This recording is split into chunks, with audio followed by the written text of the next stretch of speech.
আজ আমরা মধুর বৃন্দাবনে বসেছি, যেখানে সাধুগুরু বৈষ্ণবের আগমন হয়, মহতে কৃষ্ণ ভক্তের আগমন, যেখানে হয় কৃষ্ণ কথার আলাপন, সে স্থান হয় জানি না নির্মিত সেই মধুর বৃন্দাবন। আজকে আমরা মধুর বৃন্দাবনে বসেছি। এইখানে কৃষ্ণ ভক্তের আগমন, বৈষ্ণব ভক্তের আগমন হবে, কৃষ্ণ কথার আলাপন, তাই স্থান হয়েছে নবনির্মিত সেই মধুর বৃন্দাবন। শাস্ত্রে বলেছে 4 প্রকার বৃন্দাবন।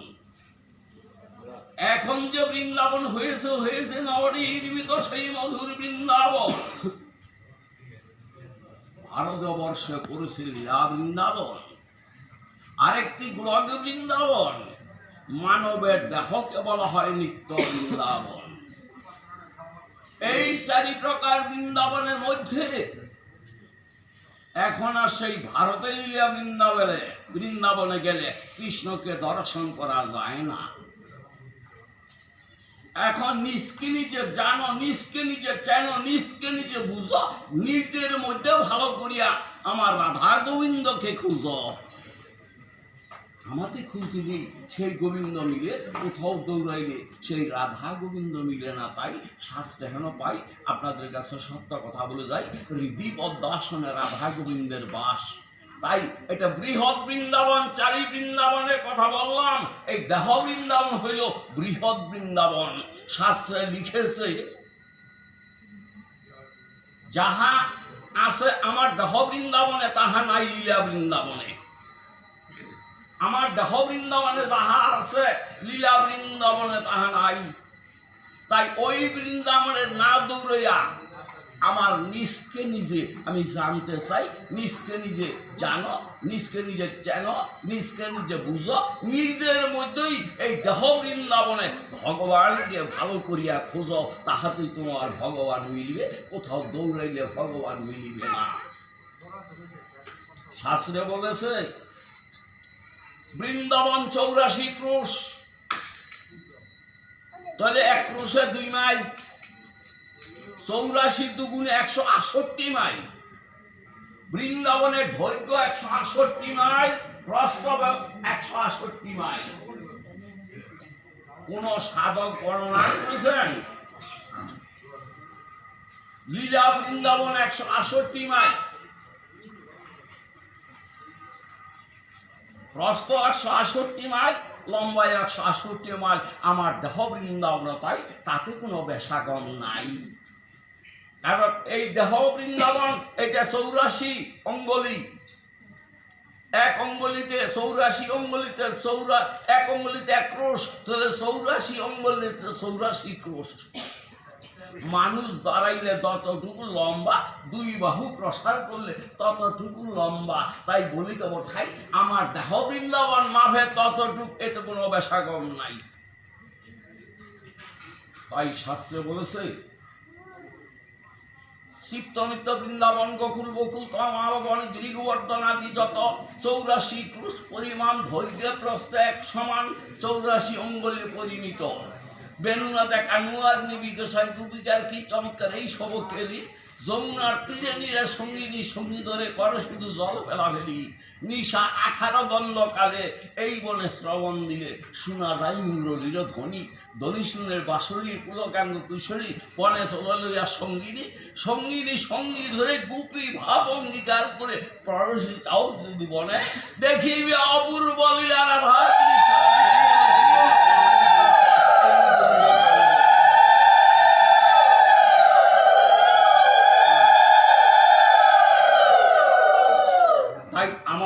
দেহ বৃন্দাবন, ভারতের লীলা বৃন্দাবন, একই বৃন্দাবনের কোনো বেশ কম নাই।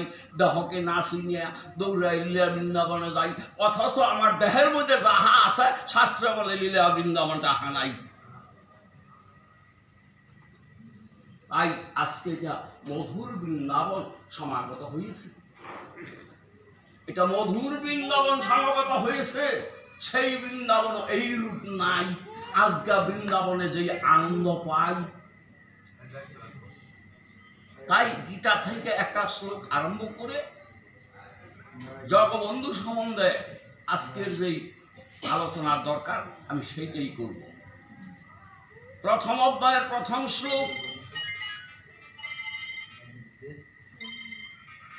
ধর্মক্ষেত্র কুরুক্ষেত্র সমবতা যুদ্ধোৎসব মামকা পাণ্ডব শৈব কিং কুর্বত সঞ্জয়।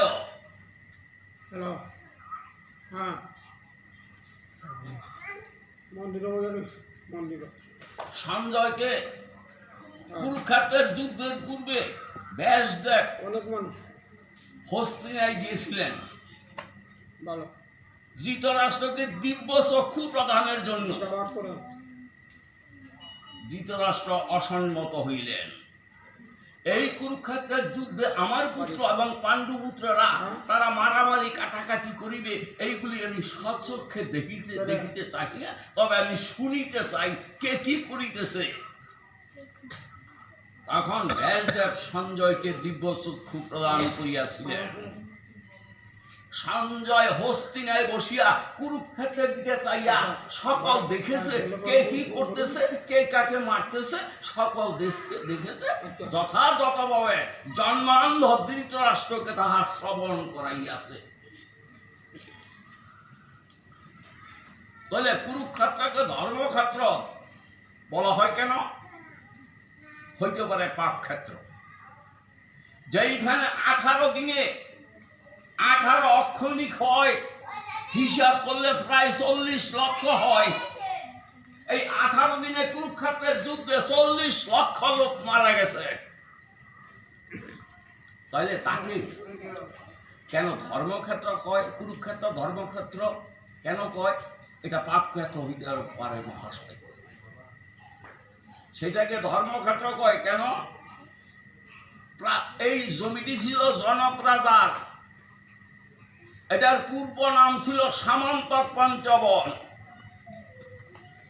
প্রাচীন কুরু রাজা এই কুরুক্ষেত্রের মাঠে বসিয়া সাধনা করিয়া সিদ্ধি লাভ করিয়া যম মাতসীরা বলুন এই দেবতাদের ডাকিয়া আনিয়া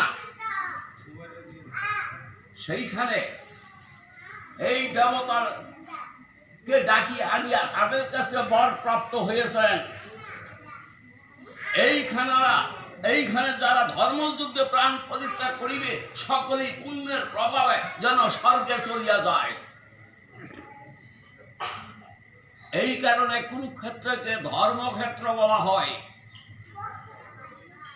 দেবতারা সেই বর দিয়েছিলেন এইখানে যারা ধর্মসঙ্গত যুদ্ধে প্রাণ পরিত্যাগ করিবে। এইটা কেন হয়েছে? এইখানে ধর্মের জয় অধর্মের ক্ষয় বিশ্ববাসীকে বোঝানোর জন্য এই কুরুক্ষেত্রে এই যুদ্ধটা হয়। ধর্মের জয় অধর্মের ক্ষয় এইটাকে বোঝানোর জন্য কুরুক্ষেত্রের যুদ্ধ হয়। তাই সেটা কুরুক্ষেত্র ধর্মক্ষেত্র বলে আখ্যায়িত হইয়াছে। অর্জুনের রথের সারথি হইল কৃষ্ণ। অনন্ত কোটি ব্রহ্মাণ্ডের ভগবান শ্রীকৃষ্ণ সাধারণ একটা অর্জুনের রথের সারথি হইলেন। একটা কুরুক্ষেত্রের মধ্যে একটা বড় যুদ্ধ মাত্র। অর্জুনের দ্বারাই কুরুক্ষেত্রের বেশি সৈন্য হয়। যারা মহাভারত পড়েছেন তারা দেখেছেন সুনিশ্চয়। তাইলে সেই সামান্য একটা অর্জুনের রথের রথী কৃষ্ণ না, সামান্য না, অনেকেই তা জানেন না। সপ্তাদশ অবতারে অর্জুন এই ধরদামে একবার কৃষ্ণ রূপে অবতার হইয়া আসিয়াছিলেন। তাই যে যাহার রথ সেই রথেই তিনি উঠিয়া তার সারথি হইয়া কুরুক্ষেত্রে যাইয়া অর্জুন বলিলেন, গোবিন্দ, উভয় সেনা দলের মধ্যে আমার রথখানা স্থাপন কর। আমি দেখে আসছি কাহাদের সঙ্গে আমার যুদ্ধ করিতে হইবে। অর্জুন রথ হইতে নামিয়া সম্মুখে যাইয়া লক্ষ্য করিয়া চায় বেটি কুটুম্ব আত্মীয় স্বজন মাতুল শ্যালক সকলই আত্মীয় দেখা যায়। এই দেখিয়া রথের সম্মুখে আসিয়া কৃষ্ণকে বলিলেন, গোবিন্দ, আমি এই যুদ্ধ করিব না। যাহারা যুদ্ধ করতে উদ্যত হয়েছে তারা সকলেই আমার আততায়ী, অর্থাৎ আমার আত্মীয় বদে শান্তি কোথায়? তাই বলি তো বসাই, এই যুদ্ধ আমি করিব না, আমার শরীর দুর্বল হয়ে গেছে। তাই এই বলিয়া রথের উপরে বসিয়া পড়িলেন, ধনুর্বাণ ত্যাগ করিলেন। কৃষ্ণ বলিলেন, অর্জুন, এই সময় তোমার কাপুরুষতা শোভা পায় না। তুমি জাতিতে ক্ষত্রিয়, যুদ্ধ করাই তোমার একমাত্র ধর্ম। যুদ্ধ করে যদি জয়ী হও তার স্বর্গে যাবে, আর পরাজয় হলে নরকে যাবে।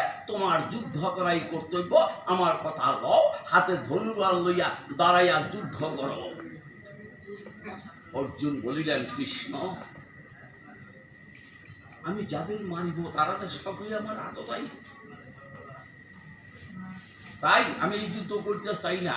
তখন কৃষ্ণ বলিলেন, অর্জুন, এই জগতে তুমি মারোই না কেডা, এই জগতে তুমি মারোই না কেডা। গীতার মধ্যে দেখেন, এই জগতে তুমি মারোই না কেডা। ওই সাইয়ে দেখো, যার যার কর্মের ফলে হে মরে রয়েছে। দেখেন গীতার মধ্যে, যার যার কর্ম ফলে হয় মরে গেছে।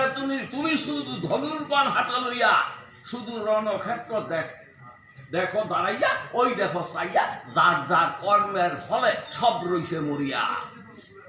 তখন অর্জুন হাতে ধনুর্বাণ লইয়া দাঁড়াইলেন, ঠিক ওই দেখে চাইয়া সব মরিয়া রইছে। অর্জুন শুধু নিমিত্তের ভাগী হইয়া হাতে ধনুর্বাণ লইয়া কুরুক্ষেত্রের মাঠে ছিল দাঁড়াইয়া।